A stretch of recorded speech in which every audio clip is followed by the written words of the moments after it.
Good evening, everyone. Welcome. Thank you for coming tonight. Most of you know I'm Jonathan Massey. I'm Dean here at the Taubman College of Architecture and Urban Planning. And so I sometimes get the privilege and pleasure of kicking off these lectures. Part of our series on the theme of plenty this fall. And I'm going to start by talking a little bit about John Dinkeloo. How many of you have been to a performance at the Power Center for the Performing Arts on Central Campus?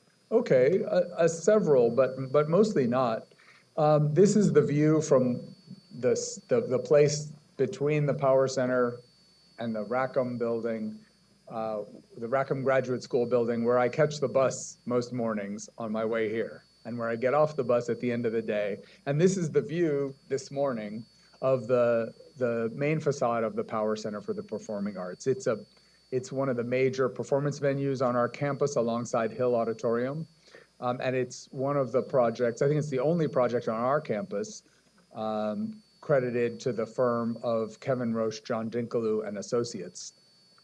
And tonight's lecture and last night's panel in Detroit at the Shepherd, for those of, and I know some of you were there as well, are named in honor of and supported by a fund, an endowed fund dedicated to the memory of our alum, John Dinkeloo, born in Holland, Michigan, on the west side of the state, over in the kind of what I think of as the furniture zone, where Herman Miller and Steelcase and other furniture makers originated. He was born in 1918 in Holland. He studied here in the precursor to Taubman College, completed at the time, our undergraduate degree was a Bachelor of Architecture, and his focus was architectural engineering. He completed that undergrad degree in 1942 and is one of the very accomplished graduates of the architecture program here. So he went into the Navy, the Naval Construction Battalion during World War II and developed some skills there, worked at the firm of Skidmore, Owings and Merrill in Chicago. And then in 1950, he made his way to the firm of Eero Saarinen and Associates, based in Bloomfield Hills, Michigan, a firm that you're all familiar with, and became a partner in 1956. He was the lead designer on the GM Technical Center in Warren, which is really one of the most incredible kind of industrial research office parks of the mid-century, and a kind of marker of the high point of the design industries in Southeast Michigan. Eero Saarinen died in 1961, and Dinkeloo, along with Kevin Roche and others, carried on the practice for a few years, and they led the completion of some of the works for which the Saarinen firm is best known, including the John Deere headquarters, the BlackRock CBS headquarter building at lower left, the Dulles Airport Terminal, TWA Terminal, and the Gateway Arch in St. Louis. And so they really carried the firm forward after Saarinen's death until they broke off and in 1966 formed their own firm, Kevin Roche, John Dinkeloo and Associates, which still exists in a successor form. They did the Power Center here, of course, the Oakland Museum of California, the Ford Foundation headquarters, 60 Wall Street at lower right there, 1 UN Plaza in the middle, and this canonical Connecticut Insurance headquarters.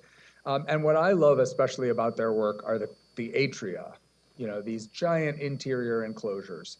And what Dinkeloo in particular is credited with is some of the constructive and technical innovations behind this work and much other modernism of the mid and late 20th century. Things like the use of low alloy steel, Corten and similar products that rusted and weatherized, like on the John Deere headquarters, the neoprene gaskets that allowed curtain walls to become thinner and more delicate, and the metallized laminate glazing or glass that you saw in that UN headquarters, and that made these big curtain wall enclosures possible with new technology to reduce energy consumption and solar gain and stuff like that. And so Dinkeloo really helped create the material substrate and the design language of a lot of kind of what we might call late modernist architecture. quite a huge impact. And so in honor of, in his memory, we hold this Dinkeloo lecture annually. This is the roster of previous speakers, a really incredible list of folks who have come since 1984 to give this talk every year. And tonight we have the pleasure of welcoming Jing Liu and Florian Idenburg to give this year's Dinkeloo talk. And last night I made the mistake of reading too faithfully from people's bios, and it felt really long. And I know, Florian, you deserve it, but we're going to skip it tonight. And people will have to Google you to learn where you went to school and all the awards you've achieved and all the universities you've taught at and the 17 architecture programs that you're lecturing at probably just this week. But I wanted to just share a little bit of my journey to fanboy status with respect to tonight's speakers. I first learned about them and encountered their work in 2010 at PS1 in Queens when they designed the Young Architects they participated in the Young Architects program and designed this courtyard installation called Pole Dance.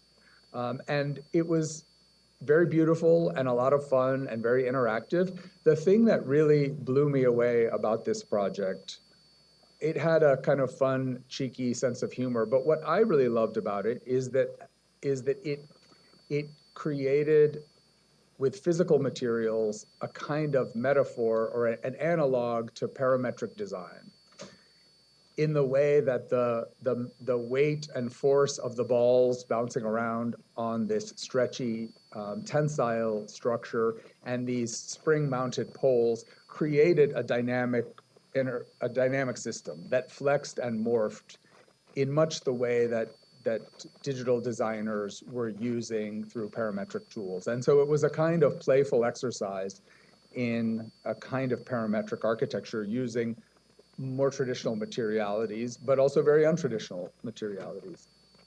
One of my second points of engagement with Jing and Florian and their practice was when they completed the Manetti-Schrem Museum at UC Davis in 2016. I was at the time in San Francisco at California College of the Arts, and we were beginning to search for an architect to do a new building for our campus and a master plan for our campus in SF. And I organized a trip by some of the trustees of CCA to visit this brand new museum to try to convince them that these might be the architects appropriate for our own art and design school.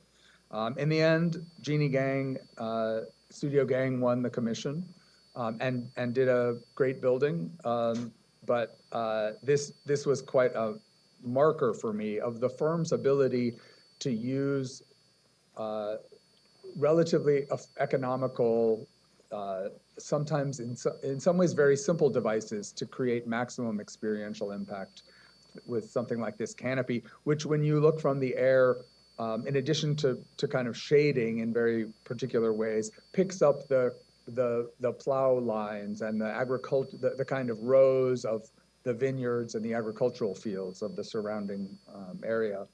And most recently, I picked out my fantasy apartment at a building they completed last year on Vanderbilt Avenue in Brooklyn. This Pink Palace is really one of a series of 3, and I think now 4 extraordinary apartment condo buildings in New York through which the firm is showing just how good a quality of life you can achieve in the housing market if you adopt some very fresh design principles.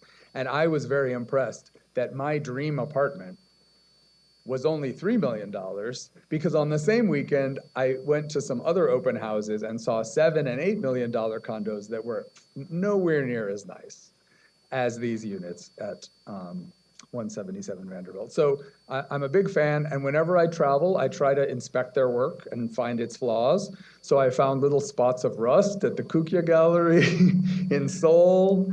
I found, I wish I could say I found cracks in the K11 glass tubes, but I failed in Hong Kong. And of course, I was glad to be punch listing the project in Brooklyn. So I'm going to hand it over to our night's speakers with a question that has inspired much debate. We know that the firm is officially called Solid Objectives Idenburg Liu, that they make buildings, they make books, they talk a lot. They are leaders of the architecture professional associations, really shaping our field. But is it soil, or are they so ill? That's my question. Thank you.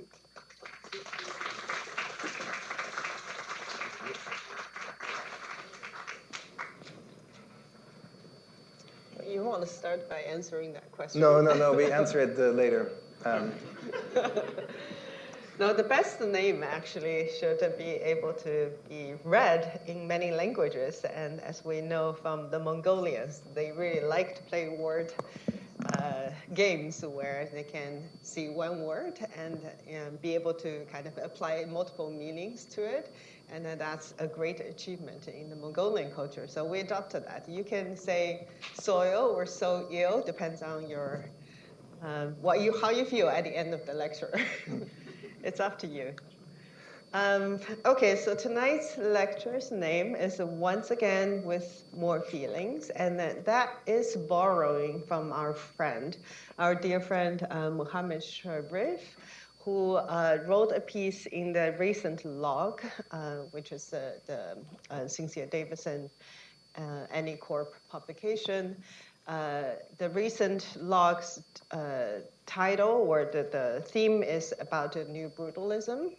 And this is not the first time that we were referred to or being made in association with some of the brutalist architects, most notably Allison and Peter Smithson. And I would just... Do you have that? Yeah. Your chart. Yeah, my chart. I would just actually say the 4 points that Mohammed Sharif wrote in that article about our architecture, its relationship to brutalism, which I summarized it better than I could have done it. He had 4 points. One is that our architecture have massing and atmosphere as conglomerates, which means that the architecture is lumpish, it has weight, it's penetrated from the top or light or an air, and equally considered from all sides. So architecture not as just a kind of technical materials that's put together without any kind of massing and presence in this material world. And the second point was the circulation as a social infrastructure. So Ms. Smithson famously had this really iconic circulation and corridor images, collages of their Robin Hood gardens, where the corridors in the sky becomes really a social space where parties can take place and everyday life is put on stage. We very much believe that as well, that the circulation, those areas that are non-sellable and not applied in our economic kind of diagrams are actually places. Can you hear me? Yeah, okay. Are actually places where social connections and life take place. The third point is that sensorial navigation and phenomenology, that the way of navigating through space is not just through visuals and through, I will talk a little bit about Cartesian grid and later, but it's beyond the sight. It's also about all the other senses like smell, the feeling of wind blowing through it, and being able to understand the dark space and the light space. So it's all these sensorial experiences that guide you through the space beyond the senses of the sight. I think you have to unlock this for me to get to the last speaker. Okay, the last point was about material experimentations. And and the charismatic forms. So there's a rawness of the material, there's expressiveness and presence of the material. Materials are not just used as the kind of enslaved and in service of making forms, but they have their own voices and presence. Okay, so going through that, I feel like Jonathan has done a great service for us, and Mohammed has also summarized the few very important points of why we name our lecture today as the New Brutalism. And what do we mean by more feelings? I guess we were born right around the time that John Dinkeloo passed away in the 1980s. And that was the decade, 80s and 90s, it probably was the decade that our built environment and urban scape has transformed completely. In our lifetime, we've probably can see that the amount of glass curtain walls and all this new technology is transforming everything that came before that at the scale and the speed that has never seen before. And the consequences of that is that a lot of the modern principles was able to apply and proliferate in our built environment very quickly. And a lot of the modern principles, such as optimization, such as efficiencies, also have, in a way, uncritically applied to our everyday spatial experience. Your mic, I think it's fine. It's fine? Yeah, I cannot hear through the mic. Yeah.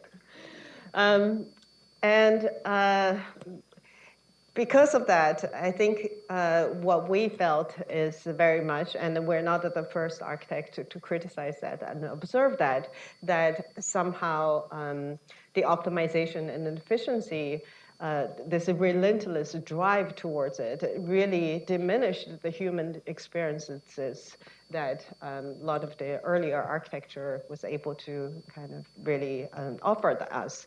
So there are more of the sensorial experiences and maybe a little bit ambiguities and blurriness and the atmospheric capacity of architecture has been lost through that. And we are, in our architecture, hoping to bring some of that back and really bring that feeling beyond the rationality and beyond the efficiency back into architecture. And Jonathan already talked about the pole dance, and I will expand a little bit why we did that project. There has been a long lineage and historically about the human body's relationship with the space that extends beyond it. Since the early Bauhaus period to I would say, mid-20th century kind of artistic kind of critique of that, and that Cartesian grids dominance in our spatial experience. So what we tried to do here with the pole dance is to take this Cartesian grid, and today you can say also computational space is a part of that extension, and to take that and really think about how can that collaborate with the other kind of non-rational forces, such as wind, such as humidity, such as human experiences projected back into this constructions. So we made this Cartesian grid that's soft, that's constantly unstable, that's swayed by the wind, that really invites people to almost interact with it and sometimes even test its limits. We've put colorful balls and hammocks onto it to really send that invitation. And this has become really kind of the birth cry and the first blueprint of what we're trying to do as architects going forward. And that translated into a series of projects in which we really kind of take the landscape and take the natural forces as really the driving force and putting that in the foreground of how we think about the architecture. So for example, at UC Davis in the Menedy Scherm Museum, we really took cue from this Wing Thibault drawing, and which really captured the agrarian landscape and this collaboration between the human interventions and human control versus the natural forces of the land. And we also were very much aware of the environmental urgencies that we're all in this last few decades, we're all becoming much more aware of, and those droughts and wildfires and flood are becoming more and more intensified in many of our most populated areas. So thinking about the responsibility of what architects can do and how we can modulate and approach our built environment more responsibly to those changing and transforming natural environment. The first thing we started to do is to think about more activities and fluidity, but both the fluidity and the activities of the humans, as well as sun, as well as wind patterns, and as well as water use. So we started to draw lines that's not just about programmatics, and it's not just applying square footages and adjacencies of programs on the paper, but really thinking about how does the wind move through the site, how does the sun move through the site, and how does that react and kind of overlap with human activities. These are not things that are very new as a concept. You've all probably learned that a lot of the early pre-modern architecture very much kind of use that as the starting point of thinking about of architecture. So what we are only here to do, again, is introducing that feeling, those sensorial kind of intelligence and the knowledge back into more modernist contemporary thinking. So the result is this building that is very loose and very generous, and there is hardly any grid that's needed to create a complex program like this. As well as a roof structure that does not really follow this kind of incredibly optimized, simple Cartesian grid. And in thinking about this roof, which we call the grand canopy that covered both the exterior and the interior space of the museum, one really important performative aspect of this canopy is obviously to make the space underneath it more habitable and more environmentally modulated for the human occupation. So we looked at the shadow patterns of the canopy. The easiest thing to do, obviously, is the one on the left, on the right, which is having just a second primary and secondary structures and apply a perforated surface on top of that. And that would be kind of the typical way that most architects, or in most cases, you would approach it. We had a very a limited budget in this project, so that actually forced us to come up with a very, in a way, one stone, two birds. Maybe we don't want to kill the birds, but very simple structure that basically doubled as the performative layer. So what you can see on the right is the approach that we adopted in the end, is this very deep folded triangular beam that's folded with the perforated metal. And that allowed this kind of a constantly changing and very nuanced and rich shadow patterns underneath it, but it's also the structure itself. So really kind of thinking about what a material can do and what it can do for the environment around it beyond the structural properties. And as you can see here, the building is actually quite simple in its constructive elements. So we have a precast concrete, which is pretty much the same concrete that you see everywhere in the warehouses. But we made it fluted in terms of its kind of surface qualities so that it catches shadow and played with the shadow as a second layer of texture. And then on the right, you see the structure, the primary beams of this canopy.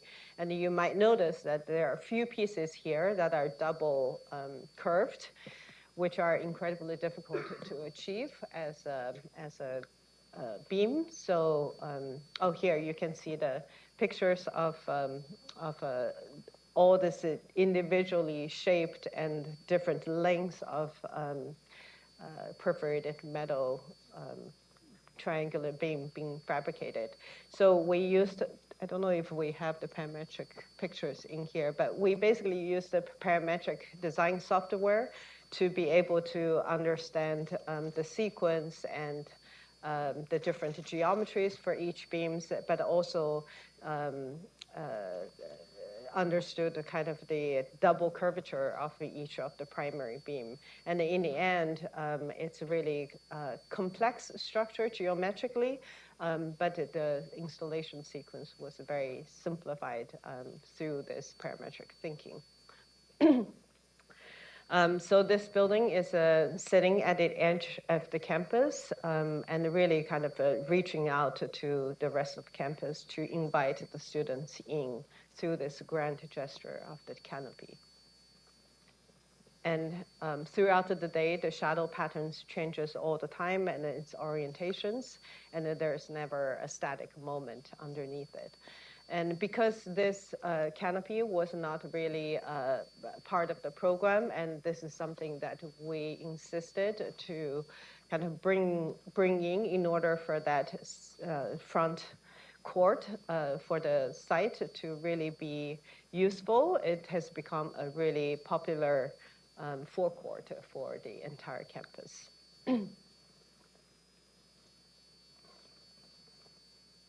And because of the canopy, its ability to also cast shadow onto the facade, many of this space in the perimeter are also able to become more transparent without the direct sunlight hitting it.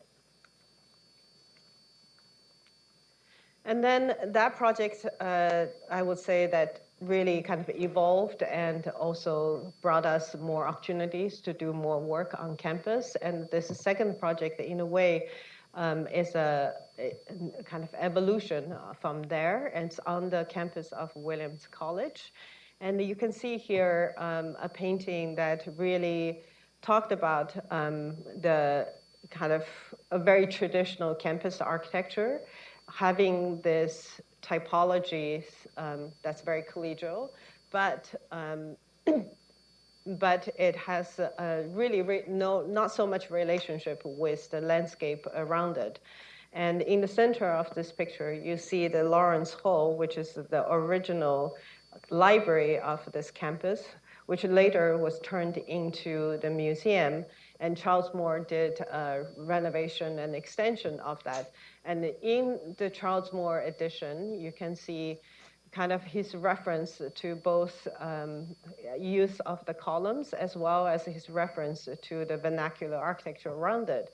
But this way of kind of bringing the vernacular and bring some other more typologies that's related to the land does not really perform anything, produce anything for the human experience, except the intellectual experiences. So what we try to do here is to really look at this landscape and the surrounding kind of mountains, as well as the ecosystem here, and then worked very closely with the college and looking at their ability, their campus plan, and then the landscape plan of the entire campus, and identify how can the building of this building and the designing and the thinking of this building can contribute to the campus to restore some of its natural edges and bring back some of its greeneries that was lost on that edge of the campus, but also thinking about how this building can become really sustainability, kind of sitting at the forefront of the sustainability and be able to be a learning tool and a teaching tool for the future generation.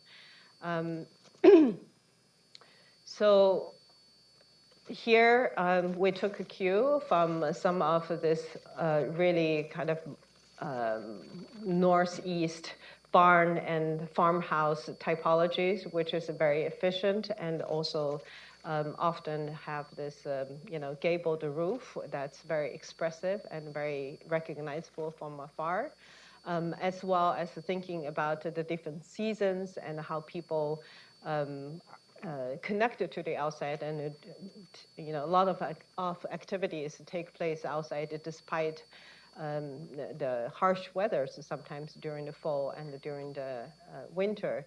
So we kind of worked through a few optionalities, and the one that really resonated with both the students, the faculty, as well as the board member all across the board was this kind of big roof that kind of really take the roof of the vernacular buildings and then thinking about its institutional iterations.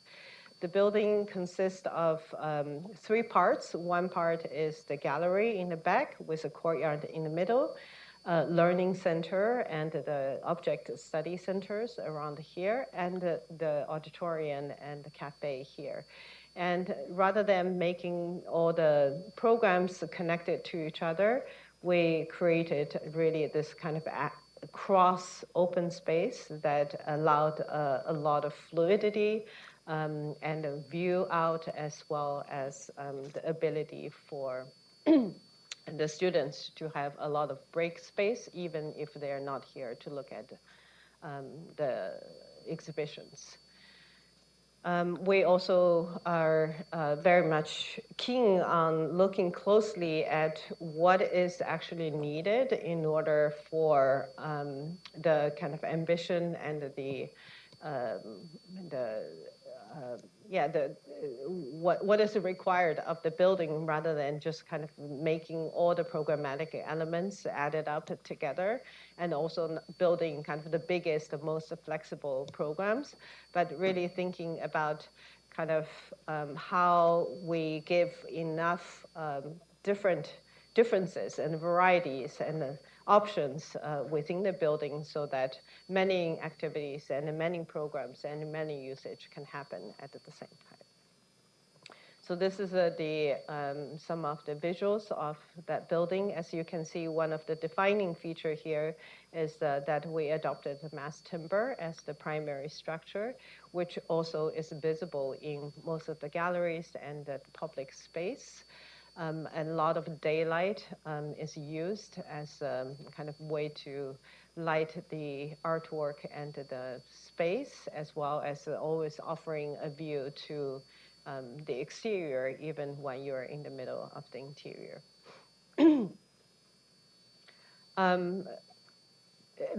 Again, a lot of the break space that's provided for the students to really learn by themselves, rather than being a very kind of formal and prescriptive museum building.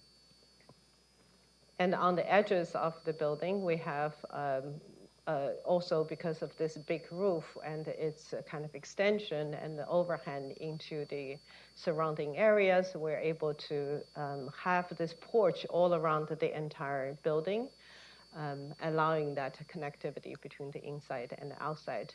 And a little bit on this mass timber, similar to how we approached the canopy at the UC Davis. What we always like to do is to take one element in the building and really drive its innovations in the current kind of building technology. So with mass timber, there is so much to be kind of researched and developed at this moment.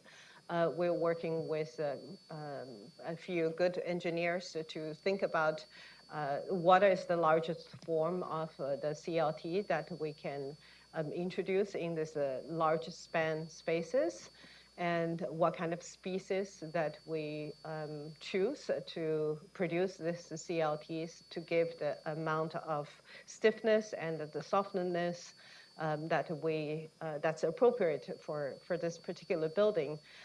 Because one thing we have discovered through kind of thinking about the CLT and learning about it is that when it becomes a really large span, it's actually quite a malleable material. It's not as stiff as one is in the smaller dimensions, as you can see here in this warping, natural warping that's happening on this very big piece of the CLT. And our canopy, the roof of this building, has this kind of undulating form already. So what we can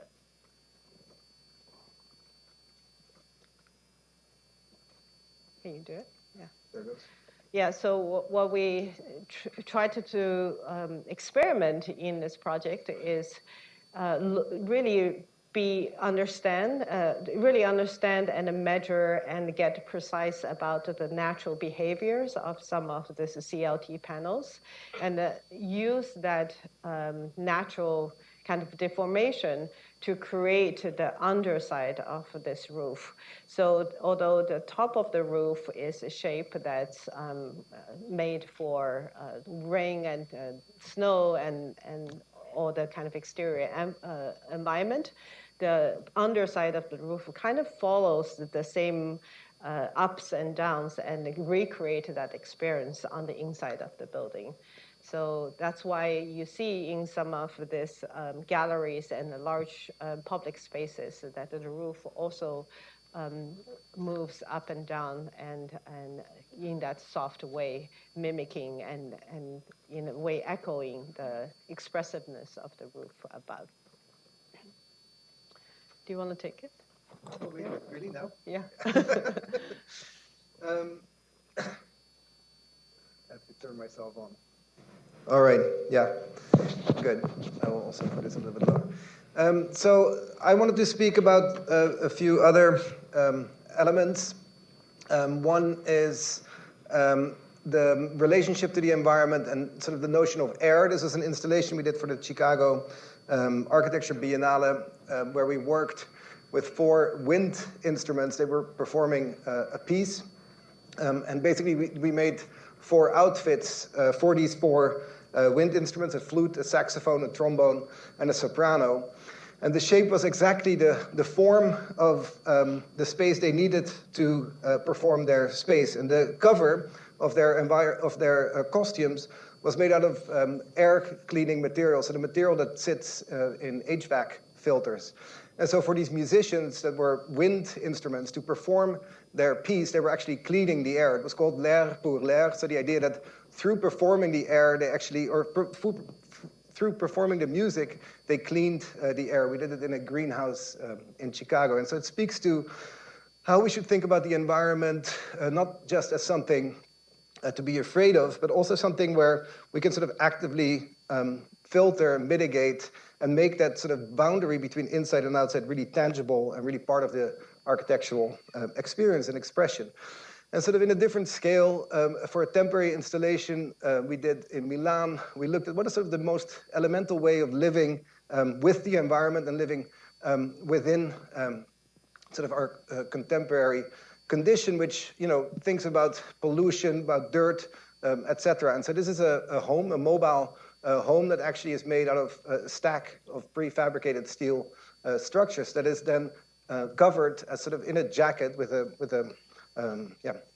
its own coat out of a mesh. It's a quite intelligent Japanese product that actually cleans the air, so it takes the heavy metals from the environment and sort of attracts it, and then sort of the rain washes it down. And so in some way it's a skin, a very light skin. It mitigates a little bit of light. It mitigates, so it creates a little bit of privacy, but it also cleans the environment in its process. And so thinking through these sort of in-between environments, thinking about these in-between spaces and how can they be sort of added or really part of buildings that, as Jing spoke in the beginning, more and more we are being squeezed to sort of these very thin boundaries between inside and outside, and this in-between environments where many more senses are present are lost.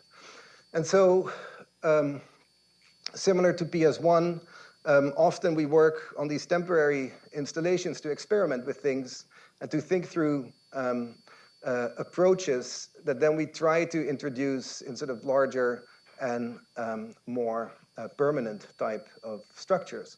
So this is the introduction to a project that is now under construction in my hometown in Amsterdam, in the Netherlands. A very complex building. It's an office building. An office building typically is quite simple. It's typically a core with open floors. But in this case, and this is why this image was an inspiration, one of the ambitions was to make one of the most sustainable office buildings to date, actually, in the Netherlands.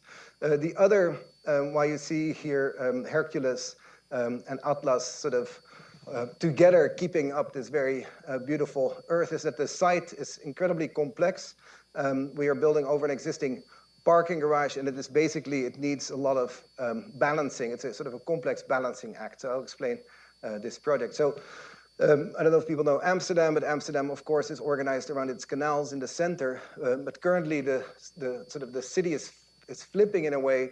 It's building a new station to the south side of the city, where all the high-speed trains to Brussels and London and Paris will stop. And so on that site, there is one corner site here, Kavel Boog, as said, that is an infill site, and there we were asked to develop this project. And so there's this civic axis with a new courthouse. There's a museum happening by OMA. There is a library over here. So on the one hand, it has this very strong civic axis, and then it is part of this business district, which has been growing there over the past decades with works by, here you see OMA or MVRDV and Toyo Ito and Vignoli, and so a very ambitious sort of set of names from maybe a different generation that built their projects here. Our neighbors are UN Studio and Erik van Egeraat, and that's the site. They're the last site of this district. And it is complex because this project was developed, the neighborhood was developed about 20 years ago, but they needed to keep the old tram line on this corner. And so that was the reason why the site was never built.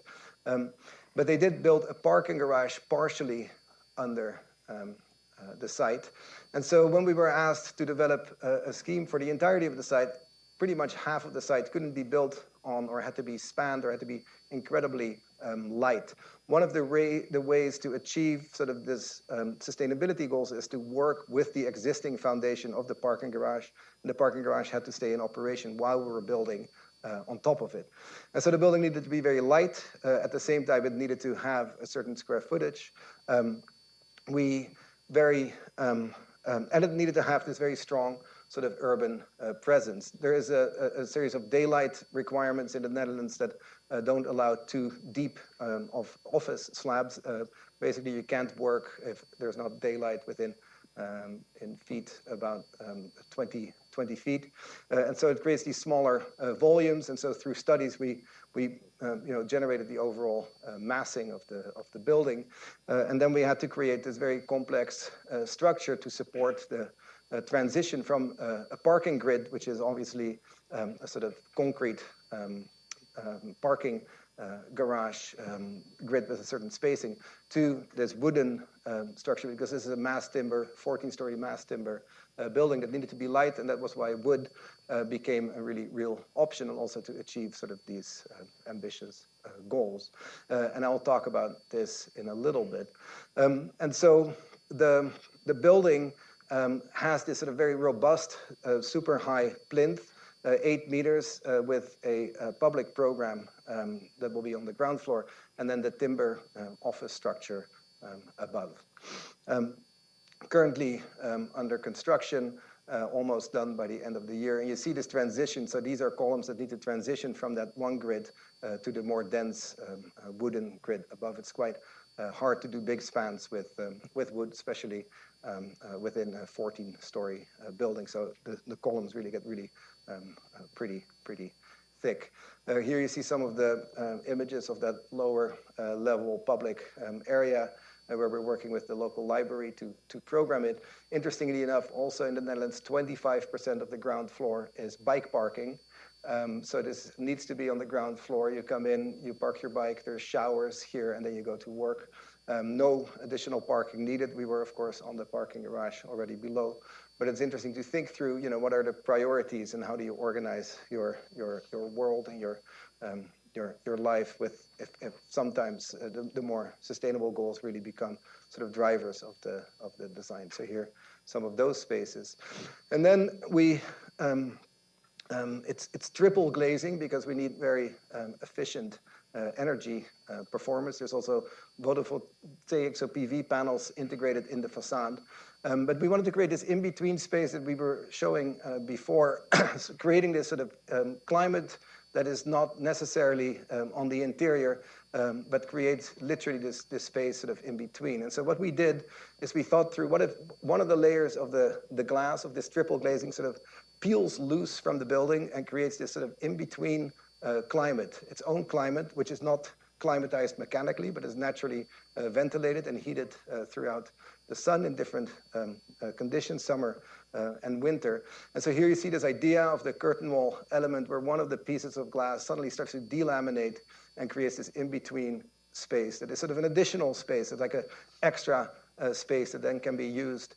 You can go out to have a phone call. It also means that people can open up the office floors. They can open their windows. That is normally not possible in sort of these high-rise, often office constructions. And so this is sort of an extra space, a space we found, a space that is not within the net floor area in which these buildings are typically calculated, and in some way creates throughout the shoulder seasons a very agreeable and pleasant place that is part of the project. Very complex effort, of course, and something that is currently taking shape and shall be finished by the end of this year.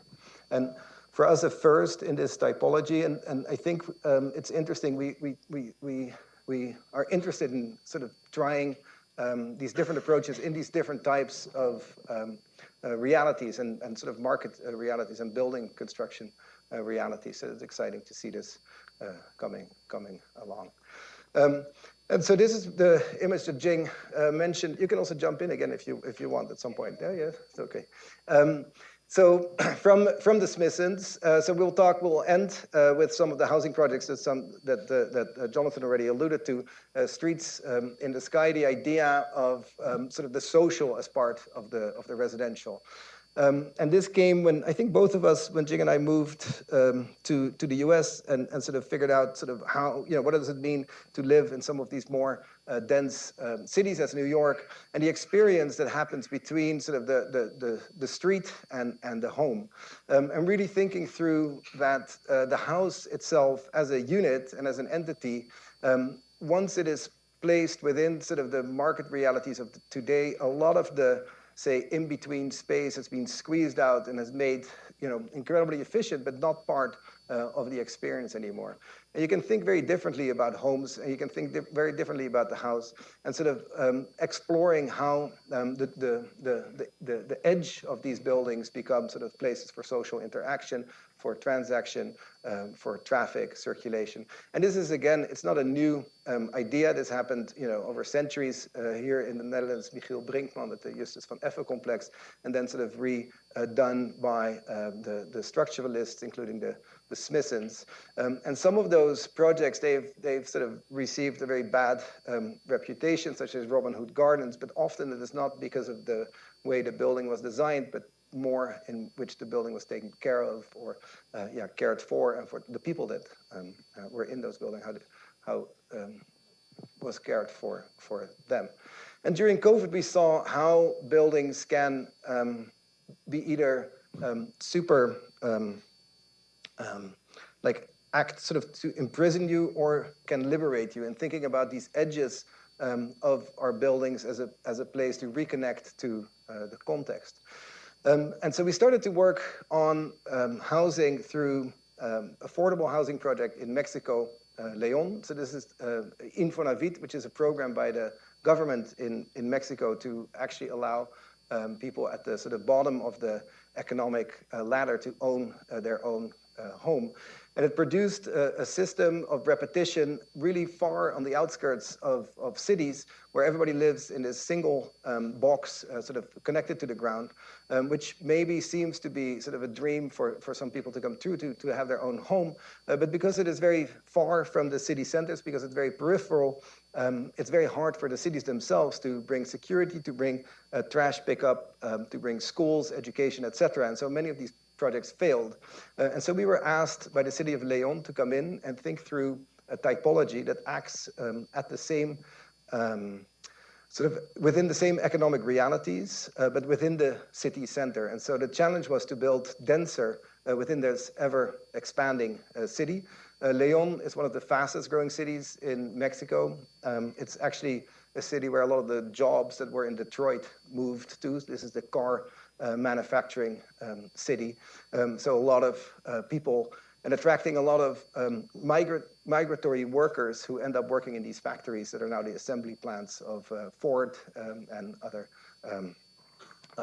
companies. And so here you see one of the Ford plants. And what it means is that it attracts migrant workers from all over Latin America that come, they build their own home, and they start working in these factories. But it does mean that the city and its urbanization, it's like exponentially expanding very intensely, and it's just for the city very hard to keep up with. And so we were asked to work with the community to figure out a typology that would serve this population, that would work with the same sort of economic principles, but also with some of the ideas of community, the ideas of being connected to the ground, and fit the family styles of the people in this town. And so through these workshops, we delivered, we developed a series of models, and ultimately a building that is organized around 2 courtyards. These are 56 units. The total construction cost was $2 million. So very, very economical we had to be. And in the meantime, we wanted to avoid sort of this most efficient typology of a single facade and this double-loaded corridor, but think through how can the outside be part of the experience, and how can identity also be part of the design. The climate is very agreeable there, and so actually having, plus there was no money for mechanical heating and cooling, and so introducing courtyards allowed for cross ventilation, and it allowed for sort of open corridors and open journey to your home. And ultimately, in the way we developed sort of the construction system and the way in which the building was built, we were able to create a lot of differentiation, because if you live in sort of large collective housing, having some sort of identity in your unit allows a little bit more of joy, we would think, in the way you live in your building. And so this is ultimately the sort of floor plan with an entrance over here through the courtyard, a central core, but also a secondary staircase that takes you through, and some of the units left open for communal spaces throughout the building. This was designed very rapidly. We did it somewhat pro bono, and we also realized we had to have this very economical solution. So we thought we'd work in precast concrete elements, one element that can sort of repeat itself, and also that is somewhat skewed so that you, as people pass by your hallway, they can't look in straight, but there is only sort of this oblique entrance. And so we said one facade element, one window element should be simple to be made. And then we heard nothing for a while from our client. We worked with the IMUVI, the Housing Authority of León. And they said, yeah, we wanted to see a mock-up. And said, yeah, we tried the mock-up. Here's the mock-up.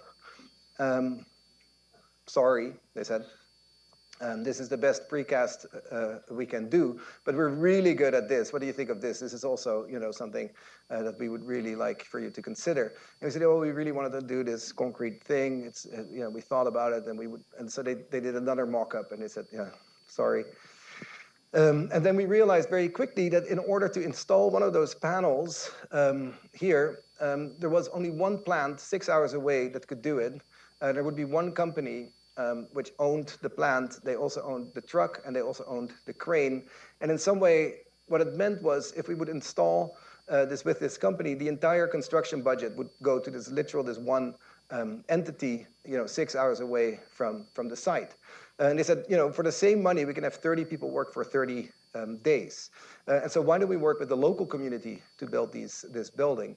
And so that was, we thought, a really great idea. And we found that the maximum amount of weight that an individual can carry legally on a job site is 17 kilos. And so we worked with a local block maker to develop a block that is exactly 17 kilos.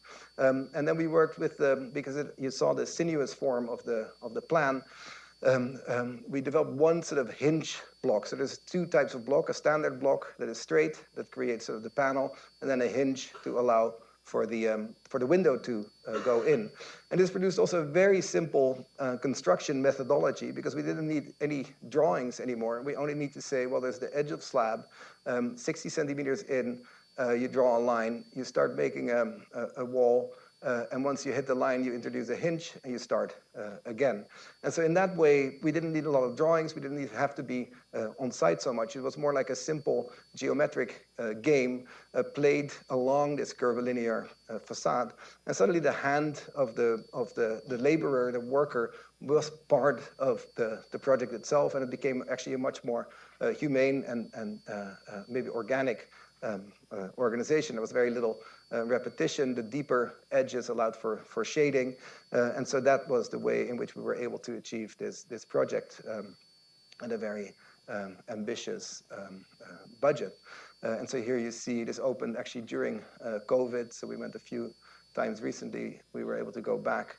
Immediately sort of a market formed around the building, so it became really a proud beacon in the community, and sort of a center, if you want. And then once you come in, the open hallways and through the sort of elevation, it really works in sort of naturally ventilating, so the stack effect works really well. The kids can roller skate around the corridors, and you see the openness, the permeability of these units, so it all naturally ventilates really, really nicely. And now green is coming in, and really activity is happening, and people are, finding their ways to occupy their buildings in their own styles and desires. But ultimately, it did create sort of a lot of joy, and it's really exciting to see how families are very happily adjusting to living more densely within the urban core rather than at these edges of the city. So then we were thinking, can we take some of these lessons and bring them to New York? And so we will end with a few projects. We're good on time, Jonathan? We can just continue? Yeah. Okay, good. So these are three projects we recently completed that actually are based on some of these same principles of how do you build and how do you live in a much more connected manner to the exterior. And so how do you create as much sort of exterior space in the unit? How do you create synergy and relationships between the different units within the building? And how do you create a building that is as open and as porous as possible towards the city itself? What is interesting, this is the building, is that you see here three sort of very different urban typologies. This is downtown Brooklyn. You see Manhattan over here. You see the rezoning of downtown Brooklyn with all its new towers that are being built with new apartments. You see the NYCHA housing. So this is still government built housing, the so-called projects, which are actually really decent typological buildings, just poorly cared for.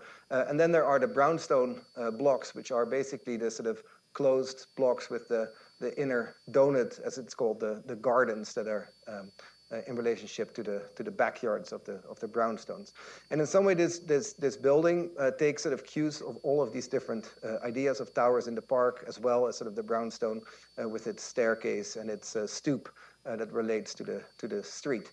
So the site is on a corner, and so you'll see that these three buildings, and actually a fourth now as well, they're all on corner sites. And this generosity that we're able to give to these buildings has a lot to do with the way we work together with the developer in understanding the zoning, and not trying to minimize or create the most tight, squeezed sort of building envelope where there is as little additional circulation space or exterior space as possible, but actually be as generous as possible by maximizing the building envelope, not necessarily the sellable area. And this creates a lot of porosity in these buildings.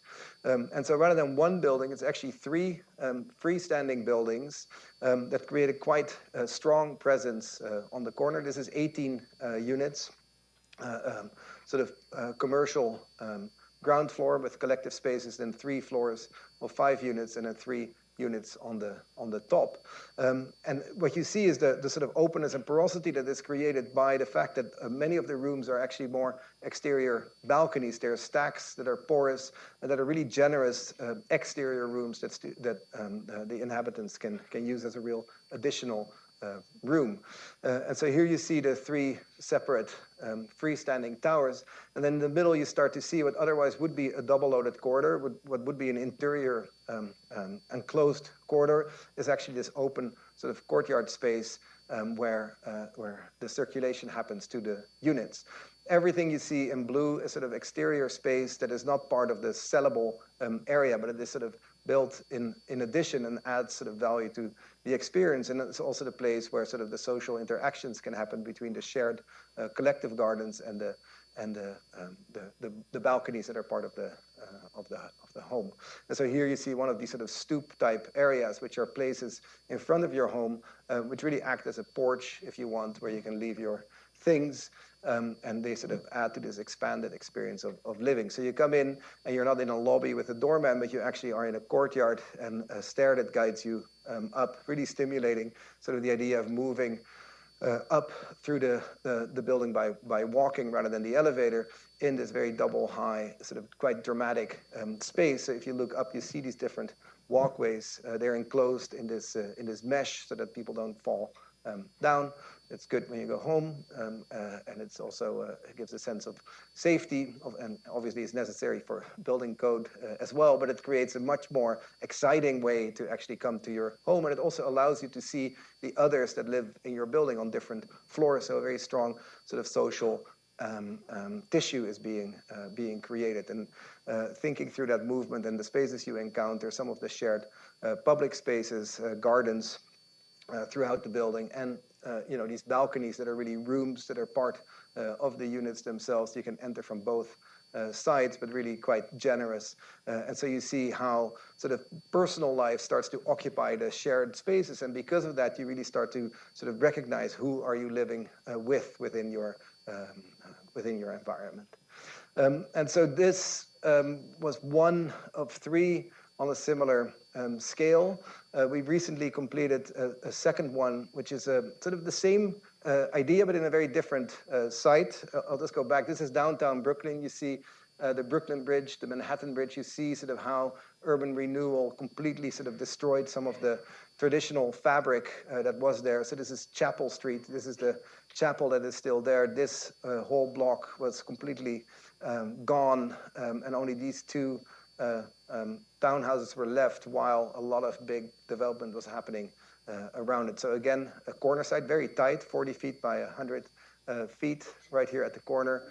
New sort of 60s, 70s towers in the park, and new residential buildings going up around, and these 2 sort of bridges. So really sort of an island, if you want, within Brooklyn, but really close to downtown.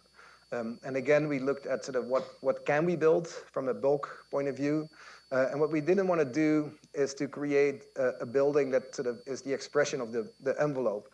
Since we are at this quite beautiful site and we have some height and you can see the city, we also carefully thought about orientation and thinking through how in the plan you can sort of maximize these different types of orientation, and also how in the volume can we in some way disguise the standard setbacks that often determine sort of how we build our massing.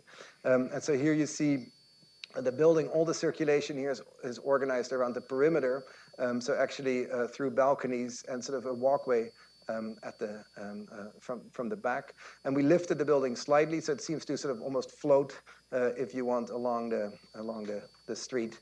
And here you see sort of the way we organize circulation. So again, quite generous public open walkways that really act as sort of forecourts for the units. All the units have cross ventilation and daylight to both sides, and quite generous balconies where certain rooms are actually connected also through the exterior. And so you have this really expanded idea of living connected to the city and to the environment around. So there's about 30% exterior space in this building, which is really generous compared to the typical residential buildings. And because of this complex massing, we also have a quite big variety of unit types. So there's very little repetition in the plans.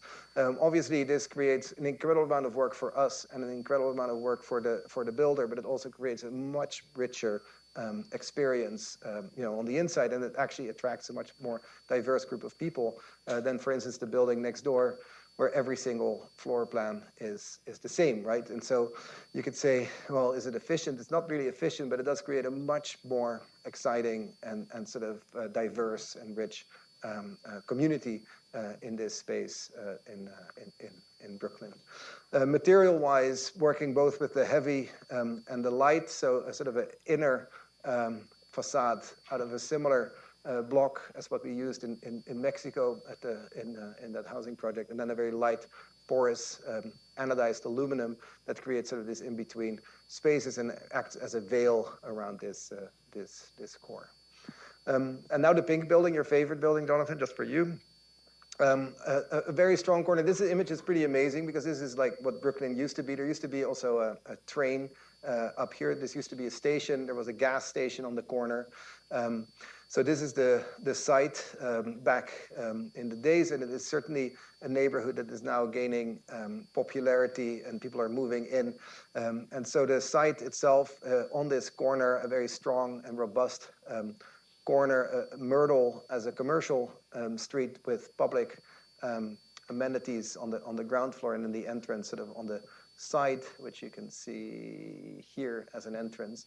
And so what we try to do here is work with the same principles, but again in a different setting and a different material reality. So we work with precast concrete. So you see the structure going up, and then we actually prefabricated all the panels in North Carolina at a plant and added. There's a whole story we can talk about sort of the development of these panels. But what is really interesting is that there is an incredible precision and also a lot of variety that can be introduced in something that people normally understand as a very repetitive system. Especially with the company we worked with, we were able to sort of mass customize while keeping some of both the efficiencies and also the quality that happens with precast, which also allows for a much sort of faster construction process. And so then the panels are the ones that are the systematic ones, right? They are the ones that sort of create the large surfaces. And then we use masonry again to give sort of tactility on a finer grain that is then hand applied on the site. Again, a wide variety of different units to create as much sort of variety in sort of people that this building attracts, and sort of an articulation from the street and the brownstones next door to the more dense Myrtle Avenue with a strong sort of corner. And then we use the section, and as you come in, sort of to create really a more intimate condition, and this courtyard that is shared, where again the walkways and the balconies they open up. So suddenly, again, your journey home is one at the exterior, at spaces in between where you can meet your neighbors and you can see others connecting around the green, and a number of really generous green spaces on different levels shared by the residents. So in closing, what we are learning from these projects, which are ultimately market rate apartment buildings, is we were thinking, can we take some of these lessons and bring them into affordable housing, bring them to the rental housing as well. And so we're working now on a project that's under construction where all the lessons that we learned in these buildings are being introduced into a building that's 170 units affordable rental project. It's 27% affordable, I should say, which is part of the rezoning of the Gowanus area. So this is the Gowanus Canal. Warren, you see sort of over here. This is this canal that is being cleaned up now in Brooklyn and is being, in exchange for sort of the cleanup, there was a densification that is possible to build new, much needed housing in Brooklyn with this requirement of 27% affordable. So it brings a lot of affordable units to Brooklyn, to downtown Brooklyn. And this is our site along Union Street and the canal. Which you see sort of over here, and a lot of requirements of creating park-like space along the canal as well. And so this is a very new type for us as well. It's much larger, as you can see. It's 17 stories, 170 units, in some way organized around a plinth and a tower, but we didn't want to have such a strong separation between the two. And so the idea of sort of breaking down the volume and working in this articulation and making the units and the orientation really part of sort of the expression of the building, also finding its form in this larger scale building. And so in order to achieve, again, a really aggressive budget, because we are always being challenged around sort of doing a lot with a little, one of the very simple early moves we had is just rotate the grid. And in that rotation, so rather than facing the street, like here, this is Union Street, this is Baltic, but through its orientation, suddenly views can happen in two directions, and also every unit, no matter how small the studio, gets two orientations, and in that, actually, your experience of living is not just this one window towards the exterior, but actually these two, and sometimes four orientations that allow a much more connected way of living. And through these setbacks, also having exterior spaces for a whole bunch of the units. And so with that corner move, it allows one of these windows to be actually a Juliet balcony, so you can open the door and connect to the exterior and still have some of these balcony type experiences within a very different type. And it is part of the expression, it's part of the street frontage. There will be community spaces, because one of the deals was also that a lot of the public programs that were happening already in the Gowanus would be reintroduced and come back into the plinth, and here the canal and the market. And so using, again, openness and porosity to bring light and air into these buildings. This is the inner courtyard, again, with the lower level, the lower plinth units having exterior circulation and cross ventilation between the units, and even sort of entrances to the building. This is the back sort of garage where daylight comes through in this quite dramatic moment that sort of brings connects, again, sort of the street into the collective courtyard living area. These are all pictures from yesterday and the day before. So it's really exciting to see how, on a larger scale, a lot of the principles that started in these sort of very temporary explorations, can we hold on to them as we are confronted with bigger and bigger problems. So thank you. That's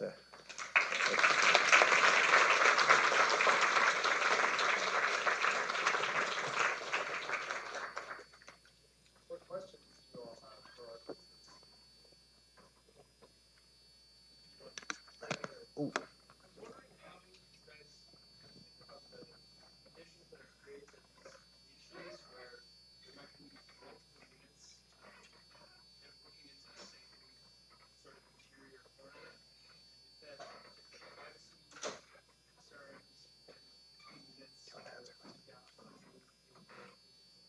There's always the problem between privacy and becoming aware of your neighbors. Is it a good thing or a bad thing, right? And how much of your neighbor do you want to see? And there have been concerns. Actually, on this project, was a concern that was raised, and so we calibrated exactly where the windows were so that you couldn't necessarily. So it's something that is being addressed. But in the meantime, we do think it is sort of nice to be aware of who's around. At the same time, maybe you don't want to be, spied upon. But so it is, yeah, it's something we think about a lot. But I think it's, I mean, the underlying desire is, of course, to create a little bit more awareness of who is, you know, around you. Yeah. I should also, I forgot the last slide, which is our team, because obviously, you know, this is on our roof in Brooklyn.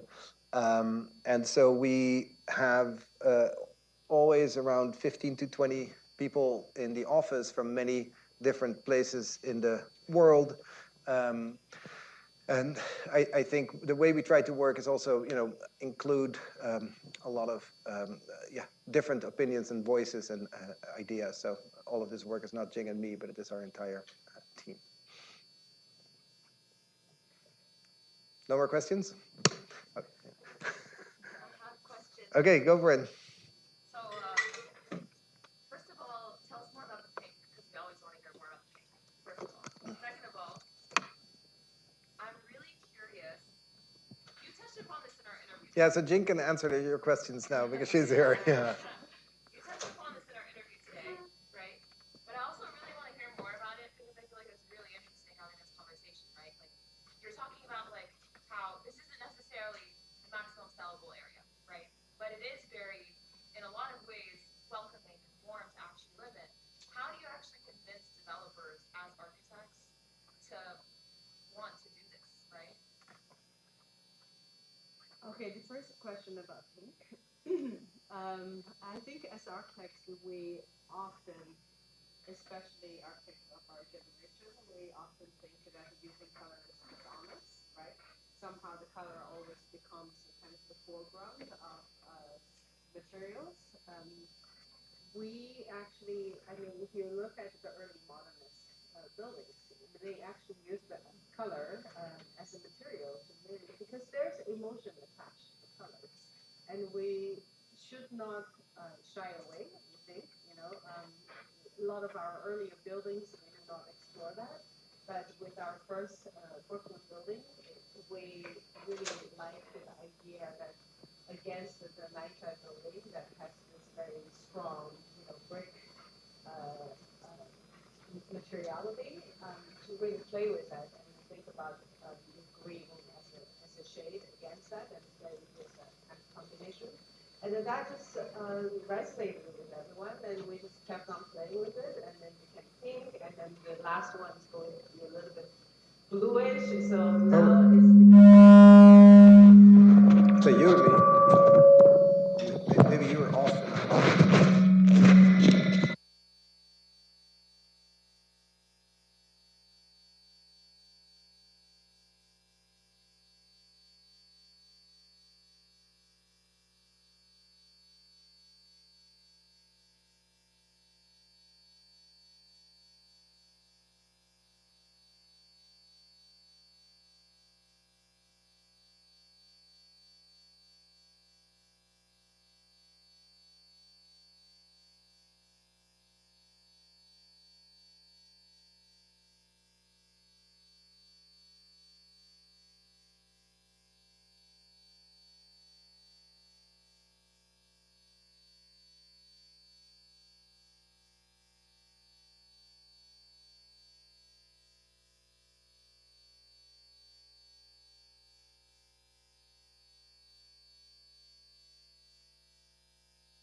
Well, no, I thought it would, so obviously we showed, wait, now it's really loud again. Okay. It's very uncomfortable. Yeah? So we showed the project in Leon as a very good example of where we had an idea of how to build it. I'm gonna shit.